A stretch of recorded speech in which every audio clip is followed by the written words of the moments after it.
Back when I lived in Boston, I wanted to volunteer somewhere in my free time. And there is a large orphanage system in that city that has homes in many neighborhoods. It's an amazing organization. And I thought, I think I'd like to volunteer with them. So I called them up, and they said, we have volunteer interest sessions every weekday at 12:15 so people can come on their lunch hour. And they told me the address of where those were. And I thought, great, every day, lunchtime, they'll give you information. They make it easy. So one day I went to the session, and there were probably 20 people there, and they had tea available for all of us, and some people ate their lunch while we met.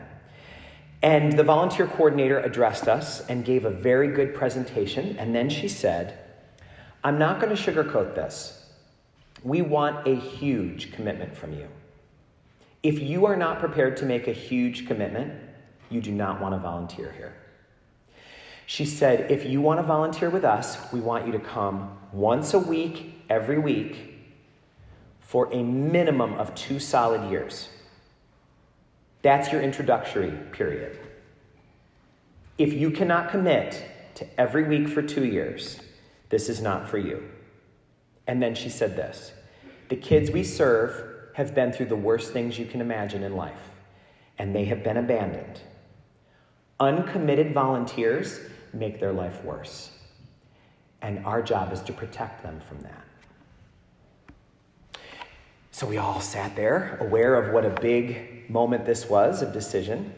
Someone said, do you have a sign-in sheet you want us to sign in for with our name and email? And she said, nope, we don't want your information because we are not going to hunt you down. If you want to do this, you'll call us. Here's my card. If this sounds right to you and you want to commit to this for 2 years, give me a call. Well, if you're wondering, I'll tell you I wound up not doing it. I could not make a commitment that big. But I never have forgotten how much I admired them for not settling for someone like me. It was the right decision. And we're hearing this same spirit in the gospel today. Anything that matters is going to take a sacrifice. The things that matter are going to require a commitment. We're hearing that we need to expect obstacles if we are going to do the work of following Jesus. It's going to be the most important decision we ever make, how in we are with him, how inner circle we want to be in his life. And we need to recognize that those obstacles will be there. Our bishop, actually, Bishop Ed, has a way of talking about this. He says, whenever he needs to make a decision that's really hard, but he thinks is the right one, he said, I always expect to experience headwinds blowing in my face. But I have to be willing to sail into the headwinds if I think it's right. There's a proverb that says, a path with no obstacles on it probably doesn't lead anywhere. So we are being called to ask ourselves, what really matters in our life? And how far are we willing to go to pursue it? I don't know what you did on Labor Day, but I drove about 5 hours into the woods of Pennsylvania to be with some godchildren that I have. And they're my oldest godchildren there. The oldest one is 26, and the youngest one in that family is 18. And we were sitting on the porch on a beautiful Labor Day, and we were talking about life, catching up on things. And one of my goddaughters, the 18-year-old one, had just had her first week of college about 2 hours away from home. And that night, she was going to have to go back after being home for the long weekend. She said that she likes her college very much, and she knows it's the right choice for her, and she's very excited about the nursing program she's pursuing. And then she started crying. She said, I would just rather be here with my family. I know it's the right thing, but I just don't want to leave my family. And one of her great aunts said, sweetheart, you're where you need to be right now.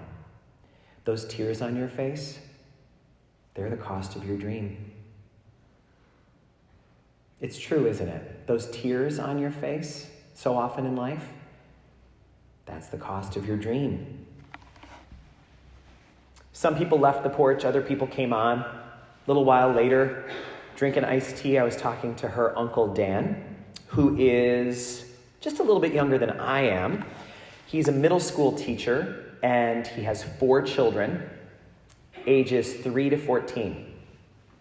And he is a busy dad and a busy teacher. He's one of the real strongholds at his school. And on top of it all, he's begun a program of training to become a deacon for his diocese in Pennsylvania.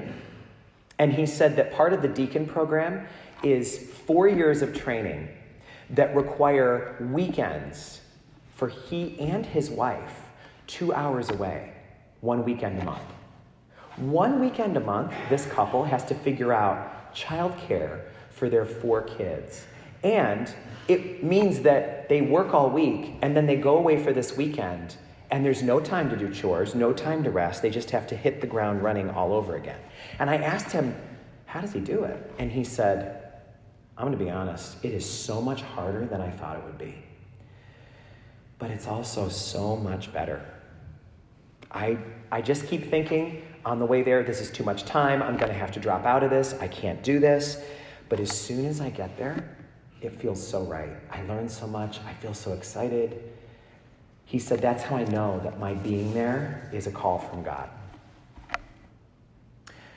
So on the porch that day, I got to hear these 2 people, the 18-year-old college student, the 40-year-old future deacon, talking about the headwinds that they were sailing into, talking about the friction that you encounter, talking about the cost of having a dream. And it was very clear to me hearing them and thinking about my own life that anything worth doing is going to have a cost involved. So this week, it's a great question for all of us. What are the things that matter most in life? And how willing am I to face the headwinds and the friction and the cost of doing whatever is really meaningful? Has there been something that I've been shying away from because I just know that the cost is too much? And I'm telling myself, I don't want to do that because it's going to be hard. And so I'm not following a path that would be really meaningful for me? Have I been trying to find shortcuts for a path that has only one route? I'm friends with a doctor who told me that one Christmas, his favorite gift was a mug. And if you can picture what doctors go through in the age of the internet, you can maybe appreciate why the message on this mug was his favorite Christmas gift that year. It said, "Please don't confuse my medical degree with your Google search." Can you imagine how frustrating that must be for doctors? When people come in and they say, well, I think it's this because I Googled it. And the doctor says, really? Let me tell you about residency and what that was like. Please don't confuse your Google search with my years and years and years of pursuing a medical degree. There's no shortcut to becoming a doctor. And there's no way you can go to college without walking away from some part of your past. There's no way to follow Jesus without discipline and sacrifice.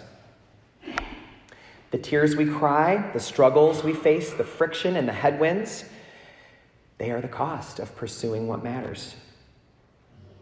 And I was experiencing this in my own life not too long ago. I was talking to a friend and whining about the parts of being a priest that are hard. And I thought I was being interesting and constructive, but the truth is I was whining. And that friend said exactly what I needed to hear.